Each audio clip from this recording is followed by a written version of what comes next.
नमस्कार दोस्तों, टीवी का मशहूर सीरियल अनुपमा एक बार फिर दर्शकों को इमोशन और ड्रामे से भरपूर कहानी दिखाने वाला है, जहां हर बार की तरह त्योहार खुशियां लाने की बजाय परिवार में तूफान लेकर आता नजर आएगा। और इस बार मकर संक्रांति के मौके पर भी कुछ ऐसा ही देखने को मिला, जब राही और प्रेम, राजा और परी, किंजल और तोशु, माही और गौतम समेत पूरा परिवार अनुपमा के साथ मस्ती करता दिखाई दिया। लेकिन इसी खुशी के माहौल के बीच अचानक बड़ा हंगामा खड़ा हो गया, जब प्रार्थना गिर पड़ी और उसे गिरते देख पूरे घर में अफरा तफरी मच गई, जिसके बाद सभी लोग घबराकर उसे लेकर घर की तरफ दौड़ पड़े और डॉक्टर को बुलाया गया, जहां जांच के बाद यह राहत की खबर सामने आई कि प्रार्थना और उसका बच्चा दोनों सुरक्षित हैं। हालांकि यह राहत ज्यादा देर तक नहीं टिकी, क्योंकि डॉक्टर के जाते ही पराग का गुस्सा फूट पड़ा और वह अनुपमा और अंश पर भड़क गया, जिसके बाद पराग ने परिवार के सामने अंश की जमकर बेइज्जती की और गुस्से में आकर उसे चप्पल तक मार दी, जिससे पूरे घर का माहौल तनाव से भर गया और अंश को खरी खोटी सुनाई गई। लेकिन जब अनुपमा ने अपने दामाद की इस तरह बेइज्जती होते देखी तो वह चुप नहीं रह सकी और पराग को साफ शब्दों में याद दिलाया कि अंश उसका दामाद है,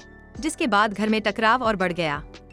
इसी बीच कहानी में आने वाला है सबसे बड़ा ट्विस्ट, क्योंकि आने वाले एपिसोड में जस्सी अनुपमा को फोन करके मुंबई की चौल के बारे में चौंकाने वाली जानकारी देगी और बताएगी कि उस चौल पर जल्द ही बुलडोजर चलने वाला है। यह बात सुनते ही अनुपमा घबरा जाएगी और बिना किसी देरी के मुंबई जाने का फैसला कर लेगी, जहां वह प्रार्थना को बा के भरोसे छोड़कर निकल पड़ेगी। लेकिन जैसे ही अनुपमा मुंबई पहुंचेगी वैसे ही उसे एक और बड़ा झटका लगने वाला है, क्योंकि उसकी आंखों के सामने चौल पर बुलडोजर चलाने की तैयारी शुरू हो चुकी होगी और अनुपमा चौल के सामने खड़ी होकर उसे बचाने की कोशिश करेगी, लेकिन चाहकर भी वह चौल को टूटने से नहीं रोक पाएगी, जबकि चौल के लोग खामोशी से खड़े होकर यह तमाशा देखते रहेंगे।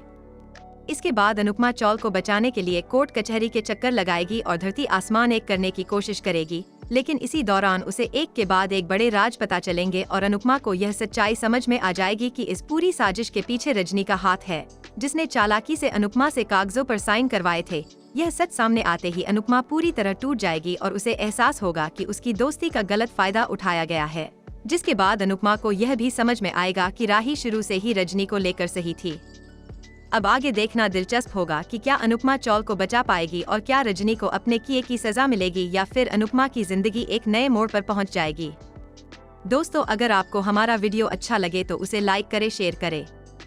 और ऐसी ही दिलचस्प जानकारी पाने के लिए हमारा चैनल फॉलो करें।